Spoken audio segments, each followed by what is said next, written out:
So welcome back everyone to the Power of Perspective, the talk show. I'm very excited to be back. I know that we took a little bit of a brief break, somewhat of a long break, but we did that kind of strategically. I'm a true believer, at times in expecting the unexpected. I feel like we give away a lot of great information, so I don't necessarily always want to do it on what might be traditionally a consistent basis. We want to be a little bit inconsistent in a consistent way, if that makes any sense.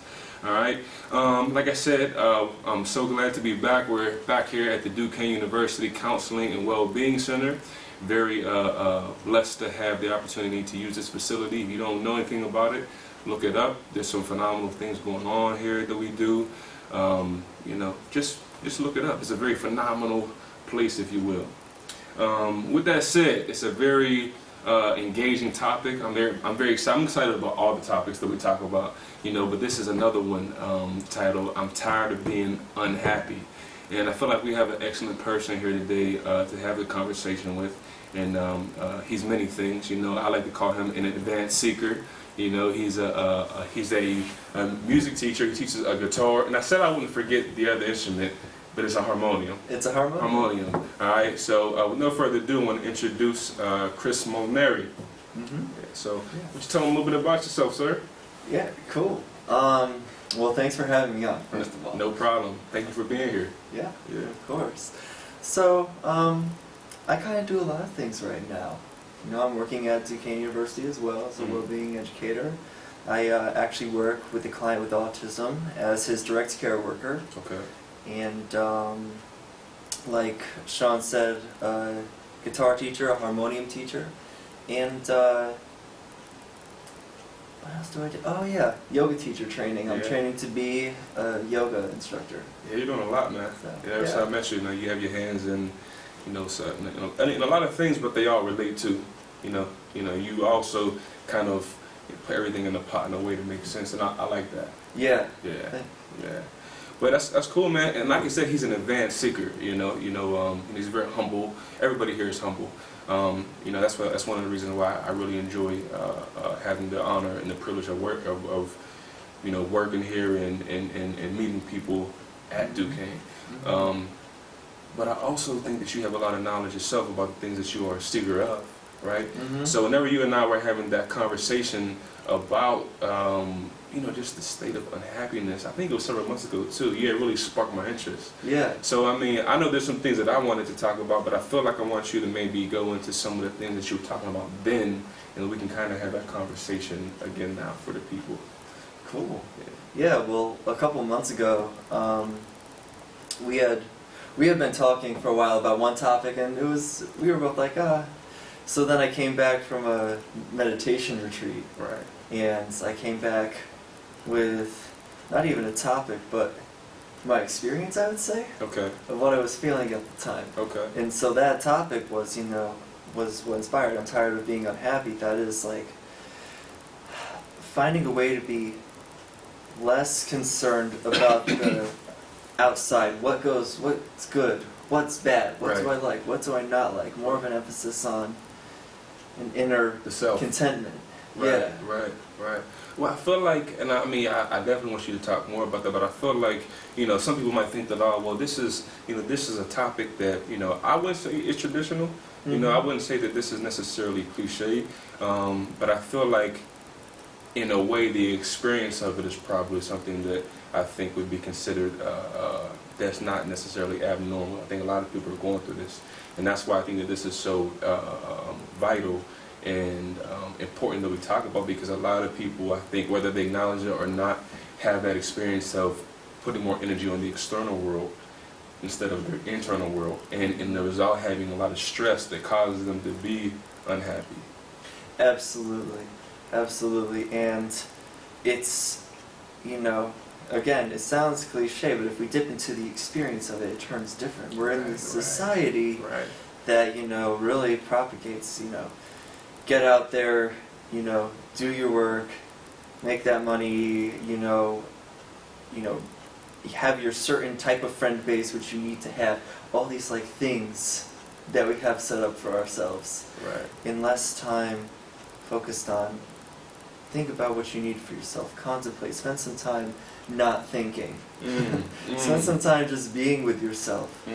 You know, people don't. People aren't into that, and until you decide to stop, the decision, you know, and slow down, you're gonna have no idea how gone you are most of the time.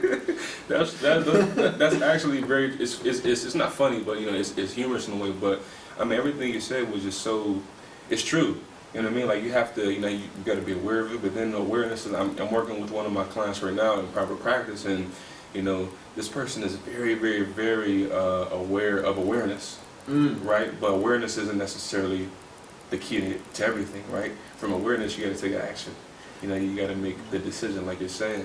You know, I think that as you talk about like how society kind of encourages us to go out and get the job and everything like that, that's actually part of one of the things I wanted to talk about, right? Because I think one of the reasons why so many people are unhappy is because the majority of people don't get to tap into their purpose. The majority of people fall into, you know, the matrix, if you will, and getting an education, getting a job, even if you're making great money, right? And then we call that success. You know, at 25 years old, I had an experience where I was making pretty decent money. I had a job, I had a career. I had a career. I had an education, but I was miserable, man. I was making decent money, but I was just like, I hated going into that job. I was losing weight, but I did what society told me, you know? Right. I did what they told me, but it wasn't until I tapped into my purpose that I really stopped being unhappy and started being truly happy. Yeah, and you know, knowing you now, it's not like you're not well off in this time, but you're following your purpose now. Exactly. And that augmentation, I think, is a very natural step for a lot of people to take. You know what I mean? So there is this programming, but when you add your purpose in, you don't need to like give up all your stuff. It's not like you need to totally remake who you are on the outside, but it's how you approach the outside from the inside. Oh man, that's an excellent point. Exactly. Like whenever you tap into your purpose, I mean, it's a really change. And I mean, I think this is something that you can only speak about or speak about genuinely if you've experienced it. As you talk about, it's the experience, right? Going back to that experience piece. You know, it's the experience of unhappiness, or the experience of happiness, or the experiences of what allows you to have that happiness or cause the unhappiness, right? Because my experience now, you know, post 25, you know, versus my experience up to 25, it was very, you know, I wouldn't say everything was unhappy, but the change that comes. I mean, the people that change. You know, when you tap into your purpose, your circle changes. Oh yeah. Your interests change. Maybe your diet and your health change, and all these things go into, you know, your daily life, and they do relate to, you know, you becoming happy or unhappy. Yeah, you know? It's true. I've seen that in only 5 years of really finding my method of getting to that contentment, of, you know, finding my purpose, and, you know, who I hang out with, how I hang out with them, what I'm doing when I'm alone. Everything is changed so completely just with a couple years of practice. I've got this thing, man. I've got this thing that I call the ice cooler theory, right? Because, you know, if you put a bottle of water inside of an ice box, you know, it'll immediately start to feel like what it's around. Yeah, you know what I mean? You know what I mean? It'll start to become cold, and then the colder it gets, it actually starts to become like the ice that it's around. So as you talk about, you know, like your circle, you know, that's another reason why a lot of people are unhappy. A lot of people are hanging around people that don't really mean them no good, and they're okay with that. Yeah. And we even justify our lives whenever we're unhappy. You know? Oh yeah, it's true. I'm sad, but I'm sure this will work at some point, so I'm going to keep doing it. Right, exactly. And sticking with your icebox theory, what I really like about that is it's gradual. Right. It acknowledges the gradual. So that water is still liquid for a bit. Oh, that's dope. That's dope. Yeah, it is. It is. Yeah. Say more about that. Well, it's, you know, in my foremost teacher, Krishna Das and the method that we use to find contentment is chanting. So in our tradition, it's gradually but inevitably they will change you. And those are two very important words that kind of describe, it doesn't apply to just chanting, but it could apply to many different things, I think. The change, once you commit, once you figure out what's going to work for you, gradual, and you have to accept that, but it's inevitable. I can't say how many times that I was like, all right, now I found this thing, it's wonderful, I'm ready to join the ashram, let's go. And I totally wasn't. I was nowhere near there. I'm still not, but am I different? Are my thoughts different? Am I starting to become more receptive to this idea of being inwardly focused and fully acting the way I need to? Yeah, it's getting there. After 5 years. Two things I just heard you say, thematically at least. One, first off, I'll start with the second one. When we talk about, kind of like goal setting, right? When we talk about, am I there yet, right? It reminds me whenever Bruce Lee said, goal is just something that is meant to aim at. It's not necessarily anything that you have to fully achieve, right? And I think that sometimes we get lost and we get stressed out and we get unhappy with ourselves because we're not hitting our goals, right?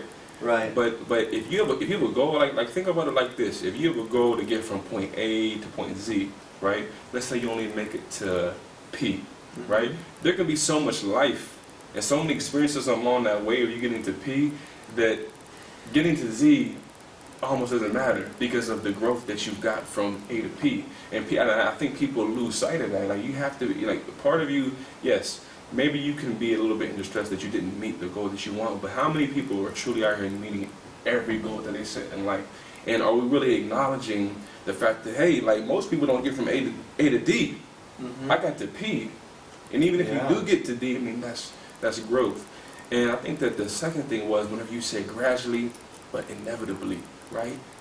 It made me think of when I was watching, watching the Discovery Channel. Maybe, or National Geographics. Okay. I don't watch TV very much, so I don't know if that's even a channel. I don't know if National Geographic is even a channel. They do have a channel. Okay. Excuse me for my ignorance.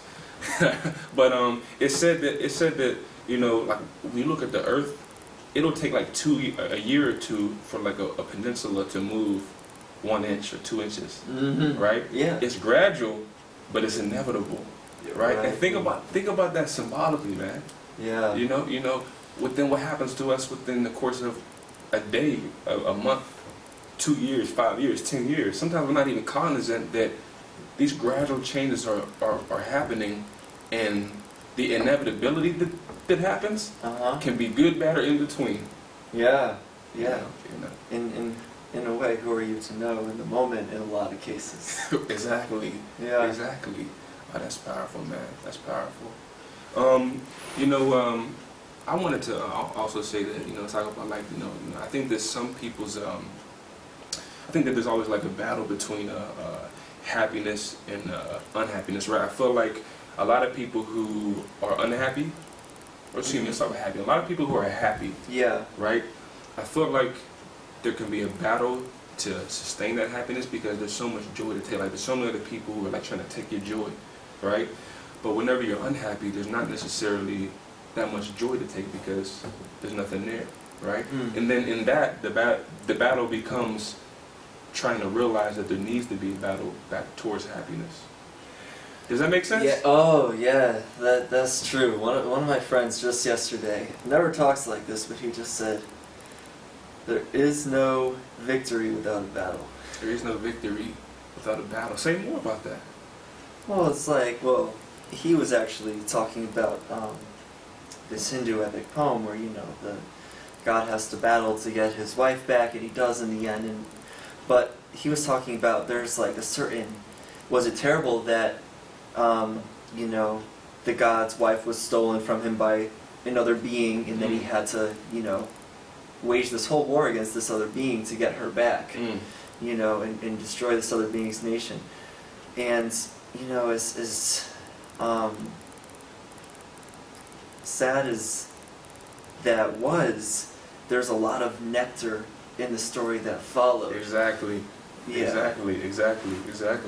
And it's the same thing in our lives. We go through trials, and those trials sometimes, hopefully, can allow us to taste victories. Right. You know what's so powerful about what you're saying right now is that it relates to something I believe in again too. This is why I wanted to have a conversation with you, because I think what you're saying right now is there can be there's so much growth in victory, but there's also so much growth in defeat as well. Oh yeah. You know what I mean? There's always I always say that there's a thin line, but the director here, Dr. Ian Edwards, he and I have been having some his conversations with all of us, and he's been like telling me about this cycle. It's more cyclic, right? It's not necessarily that there's thin lines between all opposites as much as it is a circle. Oh, I love that. As much as it is a circle, right? So a victory and a defeat, maybe they're one and the same sometimes, right? But I think how we interpret, there's power in interpretation, right? Whenever we put more of a negative interpretation on defeat, right? Oh, look what this has done to me, instead of maybe finding, like you said, the nectar in that. Being able to turn your stress into your strength, your problems into your power, and your tragedy into your triumph. And I think that the way people interpret situations in their life also contributes to their unhappiness. Oh yeah, interpretation is huge. There's always a story attached to what's really happening. Exactly.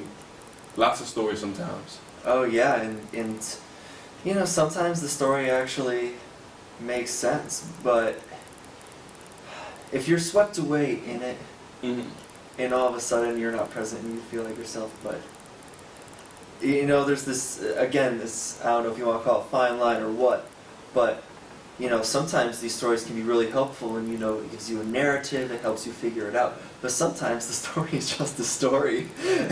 True. And you're gone, and you're and you're and you're away, and then you go through this whole thing, and then all of a sudden the dust clears and you're like, oh, right. What is this stuck in a story? That wasn't really me. Right. Well, yeah. I think that they're both. Because you think about it, this is not original to Eckhart Tolle, but he always talks about being able to, like, if you can sit back and think about your own thoughts or listen to your own thoughts. For you to be able to sit back and listen to your own thoughts means that there's a separation between the you and the I. So you're at least two separate entities, right? Yeah. And I think that at times, we have to individuate and become spectators of ourselves, right? What story have I been telling myself? Yeah. In order for you to recognize that there is a story, this part of most people get caught up in a story, but take a step back and see if you even like the story that's being told. Oh yeah. And if you don't, then not only can you change it, but you can change it from a good vantage point. Right. If you can, like, why do you think so many people get caught up? So this is a twofold question. Why do you think so many people get caught up in the negativities of their story? Yeah. The negativity of their story, and then two, how would you say people get out of that? Okay. Well, this is going to be kind of reductionistic, because this question alone can be, a whole, I could see it being a whole day discussion. Right. But I think I'm going to do the best of what I can perceive as the essence of it. Okay. A lot of it is conditioning, why people do it. They see their parents doing it, so then they start to do it, and also there's that motive, not only parents, but, just anyone else in their life. They're going to see, but yeah, they react negative here, they can't provide for me here, all those things that happen in upbringing is one thing, and then they get repeated. Right. Too. Unfortunately, a lot of upbringings aren't fully there, and that has a pretty widespread effect in our society. And like I said, with the conditioning, then they just keep doing it again and again and again, and they don't know that they're doing it. That's how they're doing it. And then, of course, depending on what your stance is with all the evolutionary emotional instincts, that picking out that one bad thing, for the caveman is going to save his life later down the line, Right. because he's going to remember that one bad thing Mm. and do something different when that situation comes again. Mm. But we're relatively, in a lot of ways, much more comfortable now.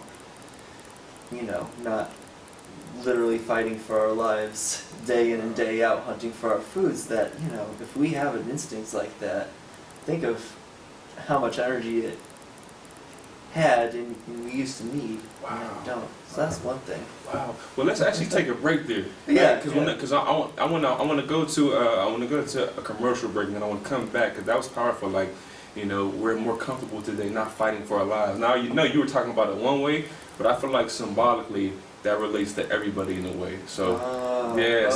Love it. Okay. Yeah. All right. So, so listen. This is the Power of Perspective, the talk show, and we're going to go to a commercial break, and then we'll be back with Chris Molinari.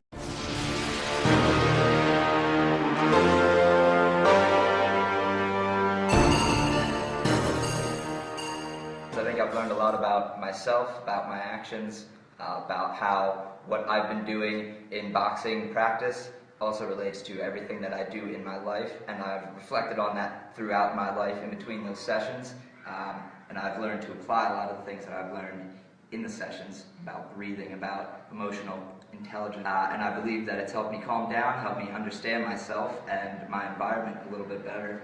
I think therapeutic boxing is a terrific program for anybody in any stage of life, and I do encourage you to expand your perspective and give it a try.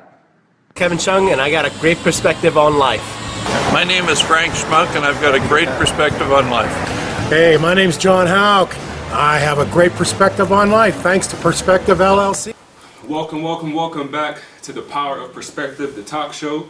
My name is Shawn Francis-Coleman, and I am your host, and we're here today with Chris Molinari, having a great conversation, just talking about, you know, reasons that people are unhappy, and the fact that, you know, I'm tired of being unhappy. And I'm saying I'm not necessarily unhappy. Sometimes I am unhappy, but I'm the type of person where, like, stress, I like, one of the things I love about myself is that stress doesn't really last in my body for very long anymore.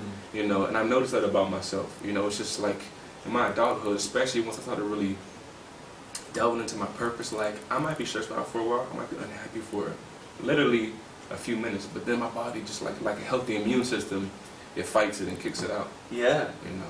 But you had said something, man, before the break, man. You had said that we're comfortable now. You said we're comfortable now not fighting for our lives. Man, now you were talking about it in one way, so you can continue to talk about it in that way, but, you know, I wanted to explore it with you also symbolically. Yeah, symbolically. So that's the way you were talking about it is kind of like a result of computer culture almost. Right. You know, Right. because we're able to zone out into a screen, or, you know, into a TV, or to do something, you know, like to go out and get a ton of drinks. You know, there's like so many ways to To destruct. to distract, to escape. And meanwhile, you know, people always talk about, oh, you shouldn't like try to escape so much. You gotta try to be here, try to be in the present. Right. Well, if there's no fighting instincts like, my life has value, my life has purpose, there's something I need to be doing right now and it can benefit myself and other people, then what's the incentive? Oh man, that's beautiful, dude. Seriously, I mean, it's just so, there's so much substance in that. You know what I mean? Even with the examples that you use, right? Like, it's almost like we're hazed almost. You know, we're in the Matrix. Yeah. You know?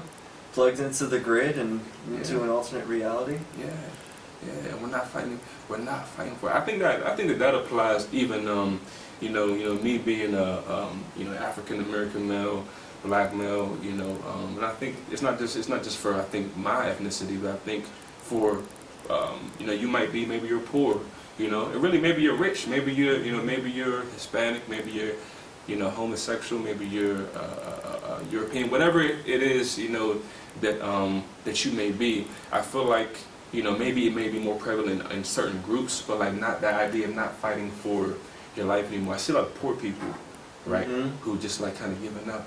Yeah. And I mean, like, sometimes you can look in somebody's eyes and see the spiritual warfare that they're going through. Oh yeah. You know, and again, it affects everybody, but sometimes whenever you have more resources, you're more apt, like you're more able to like fight some of these things.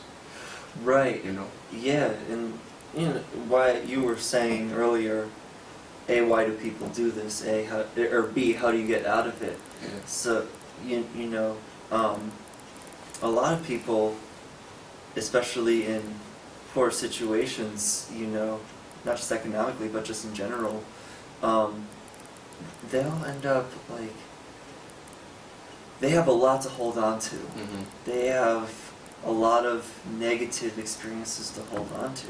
You Right. mentioned being an African American. There's plenty of negative things that go on now that have gone on in the past that are reasons for people to hold on. They're African American. Yeah. And you know, just in any situation, poor, rich but sad, or you know, traumatized. You know, and there's so much of that now. You know, and not. I don't want this to be misunderstood, but the antidote always seems to be, in my experience so far, to be letting go. Mm. You know, Mm-hmm.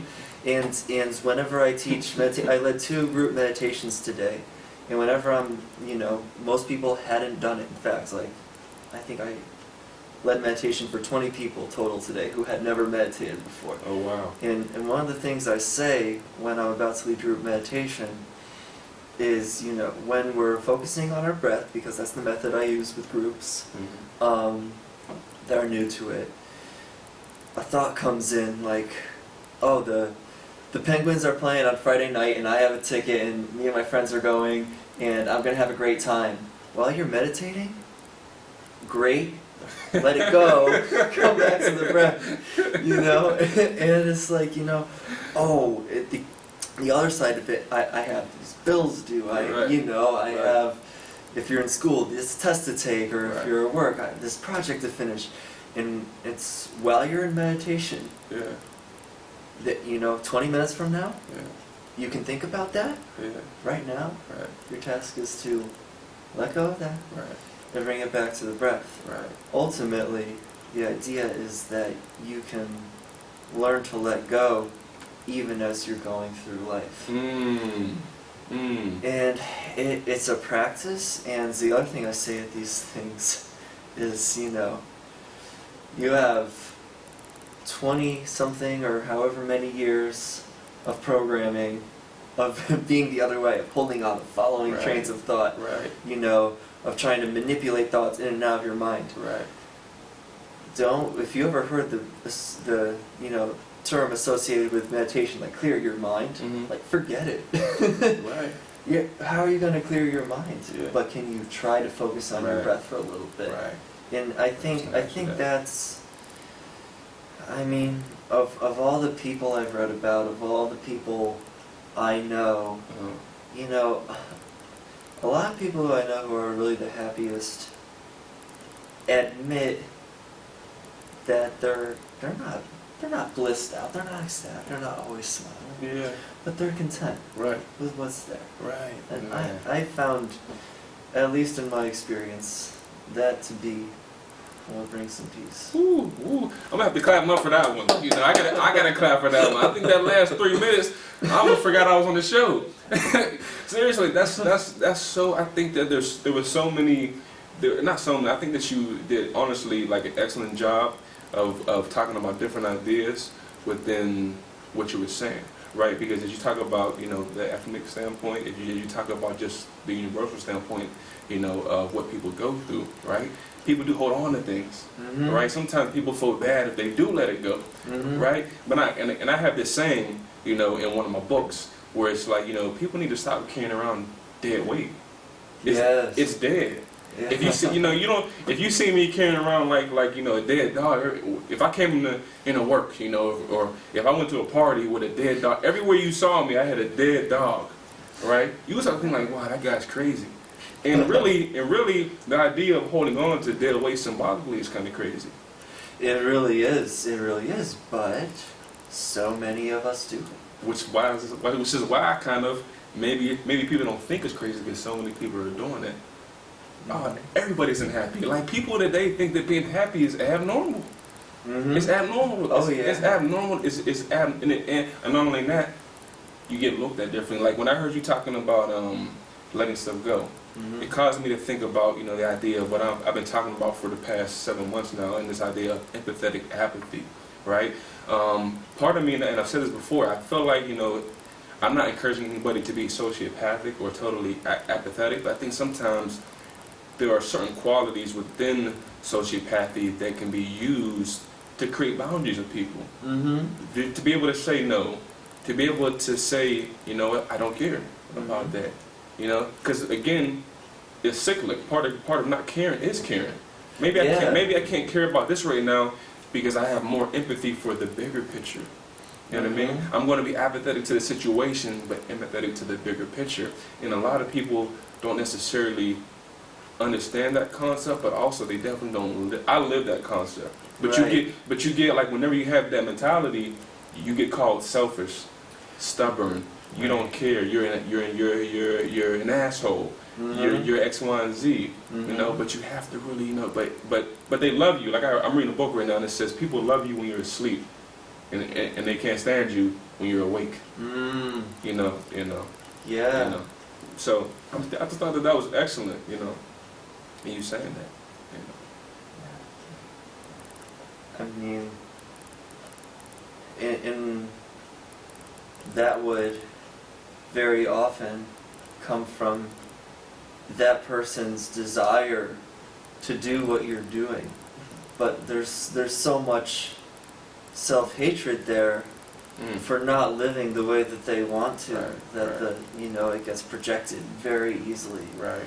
Even the modern spiritual path, of Course in Miracles, it's like one of its main tenets is like,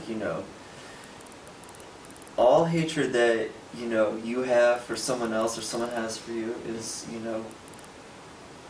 is you feeling like you don't have what they have. And, and it's almost more like you're not recognizing, you're not letting what's living in you live. Right. And, if you're keeping it down, it's going to agitate you when someone else is displaying it. Right. You're like, oh, no, keep that away from me. I don't want to be awakened to what I really want to do.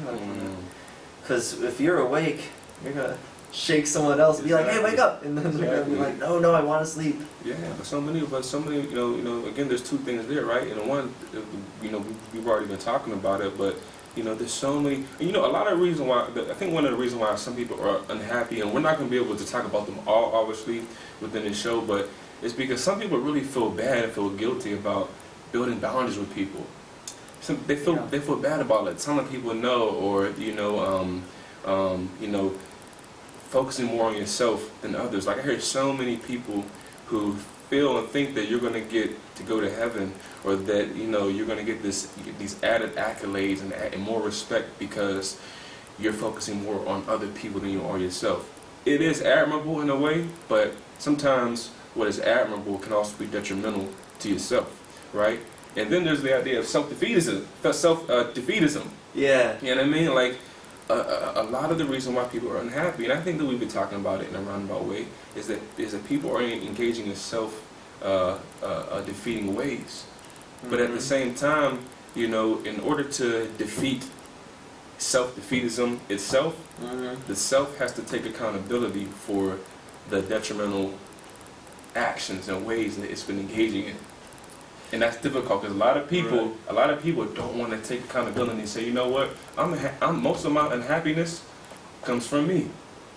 Right. It's always somebody else. Yeah. And that's self-defeating to place blame on the other. Oh yeah, and it's always outside. So then you give up your agency. Also, these people are going to notice.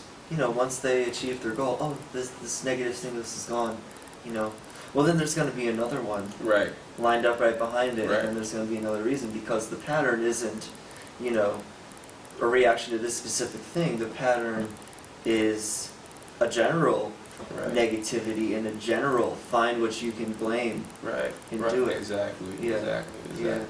I was reading I was reading one of the books that Dr. Edwards had given me, and with Epictetus. Epictetus, is an interesting character to me. He was saying that an uneducated person will blame the other. An educated person will blame the self, but an extraordinarily educated person will blame no one. Right? So really what that is saying is it goes going back to what you actually had said first about the experience. About just the experience of things, and how people experience things, really can relate to unhappiness or happiness.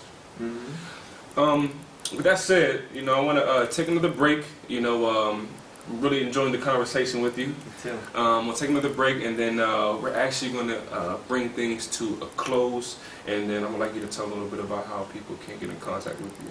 Sure. So make sure you stay tuned, because if you don't, you won't get the information that you need if you want to contact this young man. All right, so we'll be back in a moment, and thank you for staying tuned.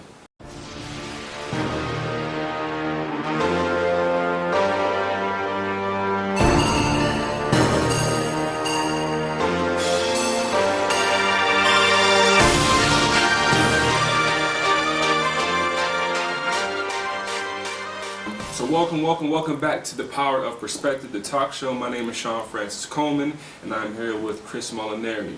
And we're talking about being tired of being unhappy. And we're going to bring the show to a close. And I want to say thank you again for coming on the show, man, and just sharing. You gave some incredible insight, man. You know what I mean? And I'm looking forward to having you back whenever you want to come on. Well, great. Well, thank you. I enjoyed being here too. No problem.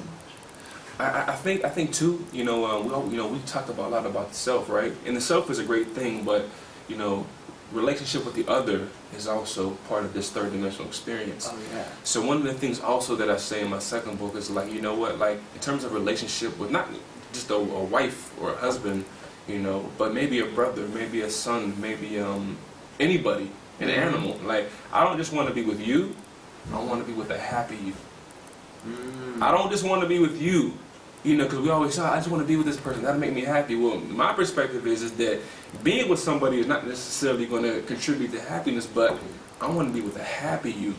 That's why some of the relationships, I think in my personal life, the ones that aren't as healthy, is because it's difficult to have a healthy relationship with somebody who's not happy themselves. Right. Yeah. I was reading Mark Epstein's book. He's a Buddhist psychiatrist in New York City. His book is Thoughts Without a Thinker, and he was talking a lot about that, about expectations from other people, and how to, or wanting, to be happy with other people. The other side of it, so there is that other side of, if that person's not doing well, then it is hard when you're awake and you're with someone asleep. How long can you be with them almost? But on his side, he was also talking too about what can we do in ourselves to make sure that we're checking ourselves. Right. And the happy unhappy thing can come down to in that situation, like. He's trained in Freud's psychoanalysis, so eventually it always comes down to the child wanting to merge with the mother, but once that separation happens, you carry that separated feeling with you for the rest of your life. And whenever that separation, whether it comes from that or whether it's something else, a lot of the times we almost want to merge with the other person. We expect these things of the other person. Like, this person can make me happy for this, and this reason. Yeah. Whereas almost we're not acknowledging, it's more like, being around this person elicits the happiness out of me. So another thing with relating to people is checking yourself. Right.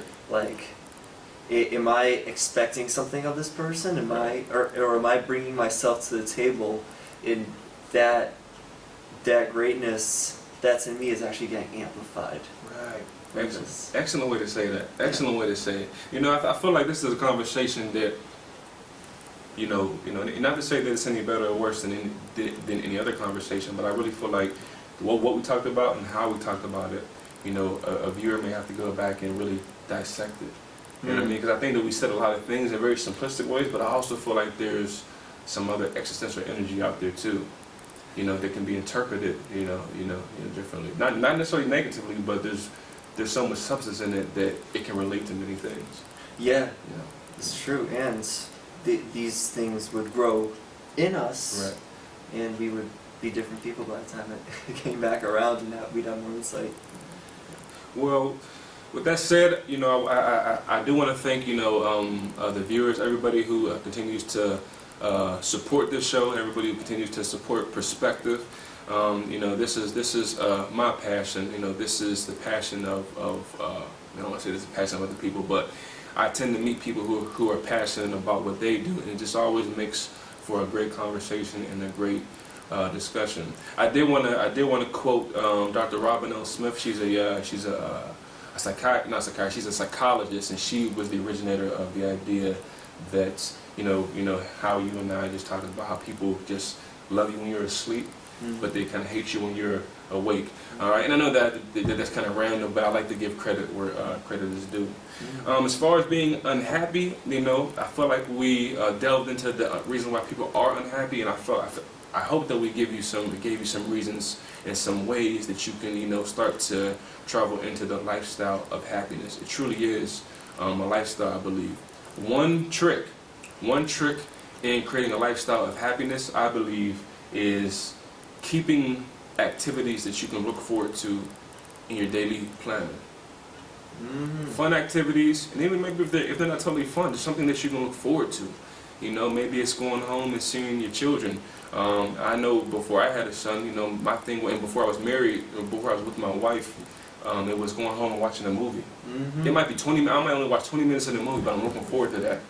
Yeah. You know, so everything that happens that day, I kind of am able to go through it because I got something to look forward to. Oh, that's a great method. You know, but I also want to thank you. Thank you very much, Chris. Very much. Of course. It's a pleasure having you on the show. If people want to get more in contact, or if people want to get more information from you, how can they contact you for some music lessons or just in general? Yeah, well, to contact me, you can just email me, and it'll be written in the description for this video, ChristopherMolinari@gmail.com. And also, if you feel like checking out some of my music, you can check out my YouTube channel, Chrisounds, all one word. Awesome. Well, I encourage you to go and do that. And you know what? You know, and I say that genuinely too. Like, go check out the man's stuff. You know, he's very passionate about what he's doing. He's very genuine. And even if you're not necessarily interested in maybe some of the things that we talked about today, or maybe what he offers, just check it out. Just because he's a genuinely decent spirit, decent human being. All right. With that, I encourage you all to go to my website as well. That's www.perspectve.com. We have books there. We have some personal development CDs. We have a bunch of services that relate to, you know, helping people, from therapy to coaching, with some online courses. Just a bunch of really great stuff. And thank everybody. I truly thank everybody who has been buying my products and also enrolling into our programs. I mean, the people who end up finding my service, it's usually always a very healthy interaction and relationship that we end up starting, and I'm truly appreciative of you all. Don't forget to check out Duquesne University and all of the things that they have going on. It's a very phenomenal place. And with that, I want to thank you again, Chris. And remember, no problem, remember, spell perspective without the I, because in order to broaden your own horizon, sometimes you got to take yourself out of your own perspective. And with that, thank you very much, and we'll be back for session 4. Peace.